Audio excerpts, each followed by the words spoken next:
आपका बहुत बहुत धन्यवाद कि इस अति महत्वपूर्ण चर्चा को आरंभ करने का आपने मुझे ये अवसर प्रदान किया है। भारतीय राष्ट्रीय कांग्रेस के नेतृत्व में जब स्वाधीनता का संग्राम लड़ा गया तो उसके दो बुनियादी लक्ष्य थे।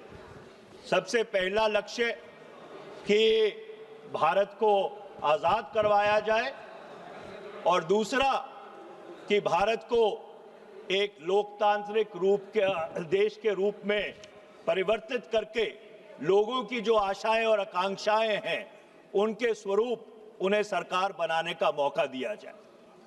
और जब आज़ादी की उस लौ को जो संविधान के निर्माता थे उन्होंने राष्ट्र निर्माण में उस ऊर्जा को समर्पित किया, उस ऊर्जा को मोड़ा, जो संविधान की परिवेचना में उन्होंने दो अहम बातें कही।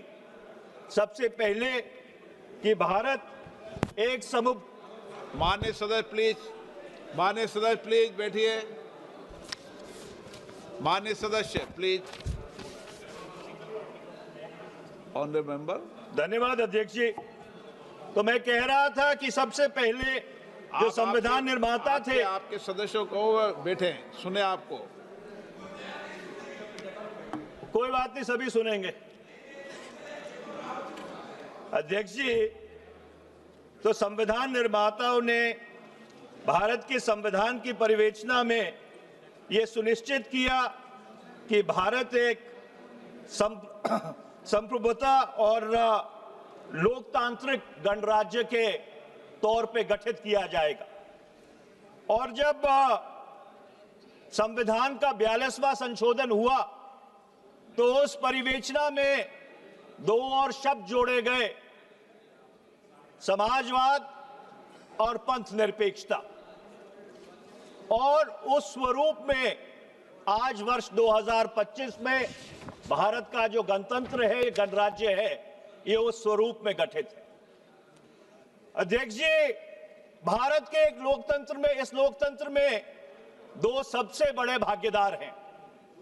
एक अवाम, 98 करोड़ वो लोग जो मतदान करते हैं, और भारत के राजनीतिक दल जो विशेष तौर के ऊपर उस चुनाव में हिस्सा लेते हैं। संविधान के निर्माताओं ने यह सुनिश्चित किया 1946 से लेकर 1939 तक कि धर्म, जात, मजहब, फिरका सबसे ऊपर उठकर हर भारतवासी को, हर भारत के नागरिक को जो 21 साल की उम्र से ज्यादा है उसे मतदान का हक दिया जाए। और ये उस समय हुआ जब बहुत सारे ऐसे मुल्क थे जहां पर मतदान का हक एक बहुत ही संकीर्ण तौर पे दिया जाता था। और आज मुझे ये कहने में कोई संकोच नहीं है कि पिछले 78 साल में अगर सबसे बड़ा कोई चुनाव सुधार हुआ वो भारत के पूर्व प्रधानमंत्री श्री राजीव गांधी जी ने किया, जब उन्होंने 1979 में 88-79 में, मैं भारतीय राष्ट्रीय छात्र संगठन का राष्ट्रीय अध्यक्ष था, NSUI का, हमारी मांग के ऊपर उन्होंने करोड़ों जो भारत के नौजवान हैं उनको मत का अधिकार दिया, जब मतदान की आयु सीमा 21 से घटाकर 18 वर्ष की गई।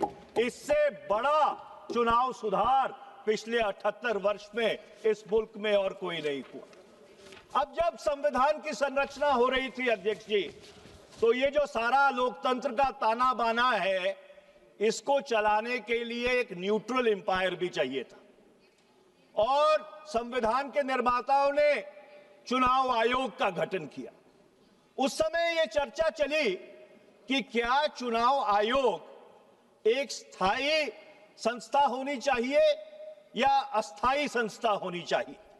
और जब 15 जून 1949 को 1949 जब डॉक्टर बाबा साहब भीमराव अंबेडकर जी ने ड्राफ्ट आर्टिकल 289 प्रस्तुत किया चुनाव आयोग को लेकर, उस पे बोलते हुए शिबिन लाल सक्सेना जो उस सभा के सदस्य थे, उन्होंने कहा, और मैं कोट करना चाहता हूं, Our constitution provides for the dissolution of the legislature when a no confidence is passed. So it is quite possible that elections to the various legislatures in the province and the center will not be concurrent. Every time some election or the other will take place somewhere, it may not be so in the very beginning or in the very 5 or 10 years, but after 10 or 12 years, at every moment, some election in some province will be going on. और उनकी बात से इत्तेफाक रखते हुए doctor बाबा साहब भीमराव अंबेडकर जी ने यह सुनिश्चित किया कि चुनाव आयोग एक स्थायी संस्था होगी। मैंने ये अंश इसलिए पढ़े हैं क्योंकि देश में वन नेशन वन इलेक्शन के ऊपर बहस चल रही है, पर अगर आप इस संविधान सभा की जो प्रोसीडिंग्स है उसको अपने संज्ञान में लें, तो संविधान निर्माताओं ने ये देख लिया था कि भारत में 10-12 साल बाद अलग अलग समय पे अलग अलग राज्यों में चुनाव होंगे। तो इससे एक बहुत बड़ा प्रश्न खड़ा होता है कि ये एक देश एक चुनाव का कोई औचित्य बचता है कि नहीं, इसके ऊपर चर्चा करने की जरूरत है, क्योंकि संविधान के जो निर्माता थे उन्होंने इसको अपने संज्ञान में लेकर ये उस समय कहा था कि इस देश में अलग अलग समय पे अलग अलग चुनाव होते रहे। अब चुनाव आयोग को अख्तियार दिए धारा 324 से लेकर 329 के तहत, और उस चुनाव आयोग से सब लोगों की उम्मीद थी कि वो एक निष्पक्ष एम्पायर होके काम करेगा। पर मुझे बहुत खेद से ये बात कहनी पड़ रही है, और ये बहुत दुर्भाग्यपूर्ण बात है कि इस साइड पे बैठे बहुत सारे सदस्य और बहुत सारे इस देश में लोग ऐसे हैं जिनको चुनाव आयोग की निष्पक्षता पर आज सवालिया निशान खड़ा करने की जरूरत पड़ रही है। और अगर सबसे पहला कोई चुनाव सुधार इस देश में होना चाहिए अध्यक्ष जी, तो वो चुनाव सुधार होना चाहिए जो कानून 2023 में बना था, जो इलेक्शन कमीशन के जो सदस्य हैं उनके चयन को लेकर जो कानून बना था, जो उसकी धारा 7 है, उसकी सिलेक्शन कमेटी में माननीय प्रधानमंत्री, नेता विपक्ष लोकसभा और एक कैबिनेट मंत्री जिसको प्रधानमंत्री सुनिश्चित करते हैं, वो 3 लोगों की समिति है। मेरा ये सुझाव है कि इसमें 2 सदस्य और जोड़े जाने चाहिए, एक नेता विपक्ष राज्यसभा और दूसरा नामजद तौर पर भारत के मुख्य न्यायाधीश the chief justice of India. तो 2 लोग सरकार से रहेंगे, 2 लोग विपक्ष से रहेंगे और एक उसमें चीफ जस्टिस ऑफ इंडिया मुख्य न्यायाधीश रहेंगे। और अध्यक्ष जी, अगर ऐसी समिति बनेगी तो फिर ठीक से खेला होगा, फिर ठीक से खेला होगा। और ये जो लोगों के मन में भ्रम है चुनाव आयोग को लेकर, उसको शांत करने में बहुत एक अहम रोल प्ले करेगा। अब मैं धारा 327 पे आता हूं संविधान के अध्यक्ष जी। धारा 327 जो संविधान की है, उसने संसद को अख्तियार दिए कि वो मतदाता सूची बनाने के लिए, डिलिमिटेशन क्षेत्रों की कैसे हो, उसके लिए कानून बना सकती है। और वो कानून इस संसद ने बनाया, representation of peoples act 1950, representation of peoples act 1951 और रजिस्ट्रेशन ऑफ इलेक्टोरल रूल्स। और आज मैं बहुत खेद के साथ कहना चाह रहा हूं कि देश भर में एसआईआर पे चर्चा है, कई प्रदेशों में एसआईआर हो रहा है, पर मैं बहुत जिम्मेवारी से यह बात कह रहा हूं कि चुनाव आयोग के पास कानूनी तौर पर एसआईआर करवाने का कोई औचित्य नहीं है। और मैं आपको पढ़ के सुनाना चाहता हूं, जो रिप्रेजेंटेशन ऑफ पीपल्स एक्ट है 1950, उसमें चुनाव आयोग ये कहती है कि उनको जो अधिकार है वो सेक्शन 21 से मिलता है। मैं 21 पढ़ के सुनाना चाहता हूं। The electoral roll for each constituency. Mr. Speaker, sir, kindly mark the word each. Each constituency shall be prepared in the prescribed manner by reference to the qualifying date and shall come into force immediately upon its final publication in accordance with the rules made under this act. The said electoral roll shall, unless directed by the election commission, etc. ये दूसरे प्रावधान में है। अब तीसरे प्रावधान में representation of peoples act का जो कानून है, जो इस सदन ने बनाया है, वो कहता है notwithstanding anything contained in subsection 2, the election commission may at any time, for reasons to be recorded in writing, direct a special revision of the electoral roll for any constituency, not every constituency, for any constituency or part of a constituency in such manner as it may think fit. आगे कानून ये कहता है, जो इस सदन ने बनाया है, provided that subject to the other provisions of this act, the electoral roll for the constituency, एक particular constituency, as is in force at that point in time of issue of any such direction, shall continue to be in force until completion of the special revision so directed. अध्यक्ष, इसका क्या मतलब है?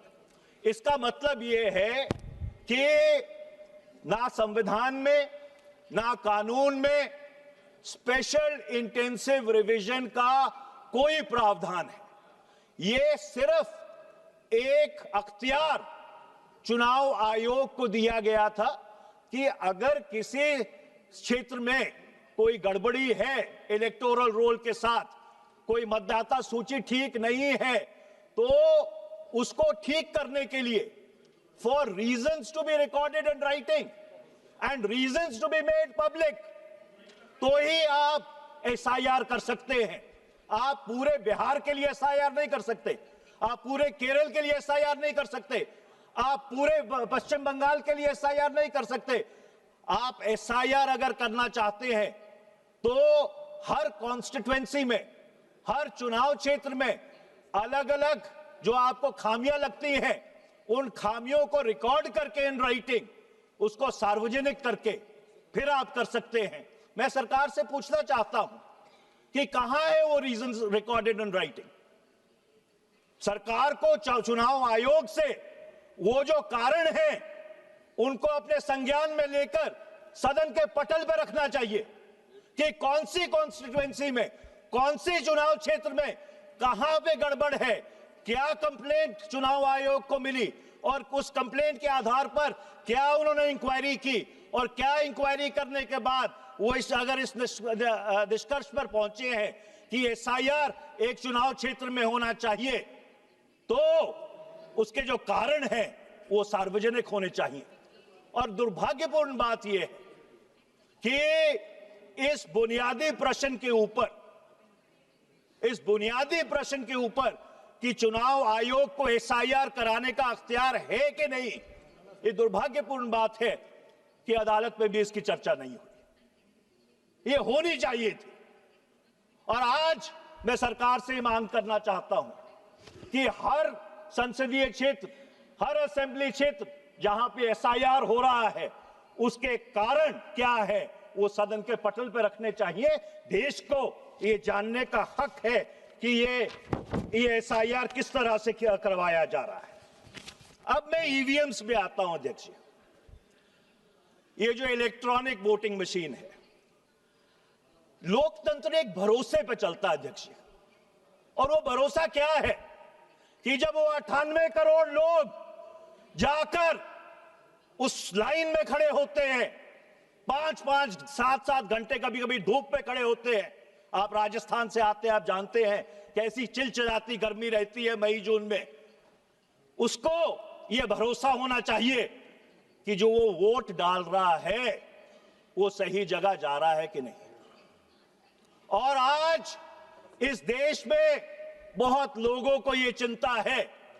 मैं ये नहीं कह रहा कि ईवीएम मैन्युपुलेट हो रहे हैं, मैं ये कह रहा हूं कि लोगों को इस बात की चिंता है कि ईवीएम मैन्युपुलेट हो सकते हैं। और जब आवाम का भरोसा लोकतंत्र में टूटता है तो अराजकता फैलती है अध्यक्ष जी, अराजकता फैलती है।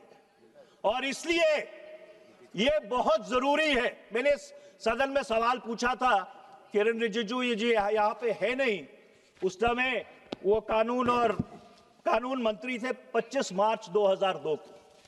मैंने ये पूछा था इस सदन में, आप आसन पे थे अध्यक्ष जी, कि ये ईवीएम का सोर्स कोड किसके पास है? ये ईवीएम का जो सोर्स कोड है, ये क्या उन कंपनियों के पास है जो ईवीएम बनाती हैं, कि ये चुनाव आयोग के पास है? Who has the source code of these EVMs? I did not receive an answer that day. I have not received an answer till now. और मैं आज आपके माध्यम से पूछना चाहता हूं कि सरकार को चुनाव आयोग से यह बात पूछकर हम लोगों को बतानी चाहिए कि क्या उसका सोर्स कोड जो मदरबोर्ड प्रोग्राम होता है वो उनके पास है कि उन कंपनियों के पास है जो ये मशीनें बनाते हैं। और मैं अध्यक्ष जी बहुत जिम्मेदारी से यह बात कह रहा हूं कि इसका ये जो लोगों में आशंका है, इसको हल करने के दो ही तरीके हैं। या तो 100% वीवीपैट की काउंटिंग हो, 100% वीवीपैट की काउंटिंग हो, और या जो उससे बढ़िया सलूशन है कि हमको पेपर बैलेट पे वापस चला जाना चाहिए। बहुत सारे ऐसे मुल्क थे जिन्होंने ईवीएम का प्रयोग किया था, जापान, जर्मनी, अमेरिका, जहां पे ये आजाद हुए थे, वो सारे पेपर बैलेट पे वापस क्यों चले गए? क्या कारण था कि वो पेपर बैलेट पे चले गए? वो कारण ये था that after all the EVM is a machine and any machine can be manipulated। और मैं अध्यक्ष जी एक बात कहना चाहता हूं कि अगर ईवीएम में सब कुछ ठीक है, सब कुछ बिल्कुल पारदर्शित है, everything is coaster, everything is above board. 6 प्रदेशों में चुनाव होने जा रहे हैं, केरल, तमिलनाडु, पश्चिम बंगाल, असम, पुडुचेरी। पेपर बैलेट पे करा लीजिए ना चुनाव, दूध का दूध, पानी का पानी हो जाएगा। देखिए, चुनाव आयोग को तो चुनाव करवाना है, चुनाव आयोग को तो चुनाव करवाना है। चुनाव आयोग को क्या फर्क पड़ता है ईवीएम से हो या पेपर बैलेट से हो? चलो अगर 3-4 दिन लग भी गए गिनती में, लोगों का भरोसा जो भारत की लोकतांत्रिक व्यवस्था है, जो भारत की बुनियाद है, जिस लोकतंत्र के बारे में हम दुनिया में गूंज गूंज के कहते हैं कि हम भारत देश के सबसे बड़ा लोकतंत्र है, उसकी विश्वसनीयता वापस आ जाएगी अध्यक्ष जी। आज ये जो प्रश्न चिन्ह ईवीएम्स ने हमारे लोकतंत्र पर लगाया है, ये सबसे बड़ा जो सवालिया निशान है। अब मैं अगली बात पे आता हूं अध्यक्ष जी। ये जो सरकारी पैसे का दुरुपयोग होना शुरू हो गया है कि चुनाव आया, चुनाव से पहले आपने लोगों के खातों में कैश ट्रांसफर करने शुरू कर दिए। ये कैसा लोकतंत्र है? ये कैसा लोकतंत्र है कि चुनाव से 15 दिन पहले, 20 दिन पहले, महीना पहले, 2 महीने पहले आप लोगों के खातों में पैसे डालने शुरू कर देते हैं। अच्छा, और मैं इसलिए ये चिंता का विषय है, लोकतंत्र के साथ जो तो खिलवाड़ होता है, भारत के राजस्व के साथ बहुत बड़ा खिलवाड़ होता है। मैंने एक सवाल पूछा था संसद में 24 मार्च 2025 तक, जो केंद्र सरकार और राज्य सरकारों की कंबाइंड लायबिलिटीज है, जो उनकी देनदारी है, वो 2.67 लाख करोड़ है। ये देनदारी केंद्र सरकार की 196 लाख करोड़ होगी 31 मार्च 2026 को। जो combined debt to GDP ratio है वो 86.6% है आपके वर्ष 23-24 में। 18 में से 28 राज्य ऐसे हैं जिनका डेट टू जीडीपी रेशो 30% से ज्यादा है। बिहार का 37% है। मैं अध्यक्ष जी ये प्रस्ताव करना चाहता हूं कि आर्टिकल 292 और 93 के तहत इस संसद को अख्तियार है कि वो जो बोरोइंग लिमिट्स हैं, केंद्र सरकार की भी और राज्य सरकार की भी, दोनों की बोरोइंग लिमिट्स फिक्स कर सकता है। उसमें एक आर्टिकल 293A और जोड़ने की जरूरत है और वो उस आर्टिकल को यह कहना चाहिए कि अगर केंद्र सरकार या किसी राज्य सरकार का डेट टू जीडीपी रेशो 20% से ज्यादा है, आइडियली तो 10% होना चाहिए, तो वो राज्य सरकार या केंद्र सरकार कोई कैश ट्रांसफर नहीं कर सकती। You cannot win elections at the cost of the national exchequer or the state exchequer. This will absolutely bankrupt our democracy. This will bankrupt our country. ये एक बहुत अहम प्रस्ताव है जिसको बहुत गंभीरता से इस सदन को अपने संज्ञान में लेना चाहिए। नहीं तो अध्यक्ष जी कोई राज्य सरकार बदलेगी नहीं कि चुनाव आया, किसी ने 20,000, किसने 15,000, किसने 35,000 रुपया लोगों के खातों में डाल दिया और दोबारा आप चुन के आ गए। और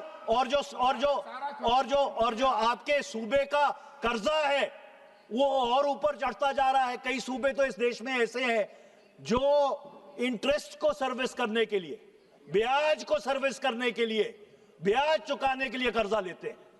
ये किस तरह का मुल्क बनाने जा रहे हैं हम? और ये चुनाव जीतना, सरकार बनाना, this is not an end in self. हमसे पहले बहुत लोग आए, हमसे बाद में बहुत लोग आएंगे, पर अगर ये देश बचेगा, इसका लोकतंत्र बचेगा, तो ही आने वाली पीढ़ियां ये कहेंगी कि हमारे पूर्वज जो थे वो हमको एक धरोहर सौंप के गए हैं। ये इंटरजेनरेशनल इक्विटी नहीं सौंप के गए। मैं एसआईआर के बारे में एक और चीज कहना चाहता हूं अध्यक्ष जी। अगर आप एसआईआर कर रहे हैं, मेरा तो मानना यह है कि चुनाव आयोग के पास कोई लीगल बेसिस नहीं है, कानून उनको इजाजत ही नहीं देता एसआईआर करने की। पर अगर आप कर रहे हैं तो आप मशीन रीडेबल लिस्ट क्यों नहीं देते राजनीतिक दलों को? उसमें क्या आपत्ति है? अरे एक तरफ तो आप डिजिटल की बात करते हैं कि भाई हम ईवीएम से चुनाव करवाएंगे, दूसरी तरफ उसी डिजिटल पे आप मशीन रीडेबल लिस्ट भी देने के लिए तैयार नहीं है। ये कैसी विडंबना है? ये कैसा खेला हो रहा है? और आखिरी में अध्यक्ष जी, क्योंकि समय निकलता जा रहा है, आपने शुक्रवार को मुझे अपना प्राइवेट मेंबर्स बिल रखने का मौका दिया। मेरी ट्रेन छूट रही थी, आपने बहुत कृपालता की। उस समय आपने मेरे से एक सवाल किया था कि क्या एंटी डिफेक्शन लॉ को अमेंड कर देना चाहिए, और मैंने आपको कहा था कि मैं ये प्राइवेट मेंबर्स बिल 2010 में लेके आया था, 2021 में रखा था और 2025 में दोबारा से लेके आया हूं। देखिए, जब एंटी डिफेक्शन लॉ आया था उसके पीछे नियत बिल्कुल ठीक थी कि आया राम गया राम की राजनीति को रोकना चाहिए। पर हुआ क्या है, जो रिटेल प्रोसेस था वो पहले होलसेल हुआ कि 1/3 डिफेक्शन, फिर 2/3 डिफेक्शन 2003 में जब स्वर्गीय अरुण जेटली जी उसमें संशोधन लेके आए, और 2014 के बाद तो बिल्कुल ही मेगा मार्ट एक्टिविटी बन गया है। और उसकी सीधी सीधी कैजुअलिटी क्या हुई है? ये जो संसद में लोकतंत्र है वो समाप्त होता जा रहा है। ये कॉन्स्टिट्यूएंसी, कॉन्शियंस और कॉमन सेंस ये बिल्कुल इन सदनों से बाहर जा रहा है। अध्यक्ष जी, कभी आपके पास इतना रिसर्च का ताना बाना है, कभी आप एक रिसर्च करवा के देखिए 1950 से लेकर 1985 तक इसी सदन की डिबेट की क्वालिटी क्या थी, और 85 से लेकर 2025 तक उस चर्चा की क्वालिटी क्या रह गई है, और दूध का दूध और पानी का पानी हो जाएगा। तो अध्यक्ष जी, मैं आखिर में यह कहना चाहता हूं कि मेरी 3 मांगे हैं, क्योंकि चुनाव सुधार के ऊपर यह चर्चा है। सबसे पहले तो वो इलेक्शन कमीशन के अधिकारियों का चयन करने का कानून बदलिए, उसमें नेता प्रतिपक्ष को शामिल कीजिए राज्यसभा के, और नामजद तौर पे चीफ जस्टिस ऑफ इंडिया को शामिल कीजिए। जब बैलेंस रहेगा तभी तो क्या कहते हैं खेल ठीक होगा ना। और दूसरा, ये एसआईआर बंद कीजिए। There is no provision in law which allows the SIR to go ahead. अब आप कहेंगे जी पहले जो सारी एसआईआर हुई वो क्या अवैध थी? और मेरा जवाब बिल्कुल सीधा है, multiple wrongs don't make a right. अगर किसी ने उस समय कानून नहीं देखा, इसका यह मतलब नहीं है कि जो जब हो रहा है वो सही है। और जिस तरह से कथाकथित खुदकुशियों की खबरें आ रही हैं, बीएलओ खुदकुशी कर रहे हैं, जिस किस्म का प्रेशर उनके ऊपर है, ये किस तरह का एसआईआर हम करवा रहे हैं इस देश में। और तीसरा और मेरा आखिरी आपसे अनुरोध ये है कि ये जो सरकारी पैसे से जो ये डायरेक्ट कैश ट्रांसफर चुनाव से पहले होते हैं, ये डायरेक्ट कैश ट्रांसफर को बिल्कुल बंद करवाना चाहिए, क्योंकि ये पूरी तरह से लोकतंत्र के खिलाफ है। आपका बहुत बहुत धन्यवाद अध्यक्ष जी, आपने बहुत धैर्य से सुना।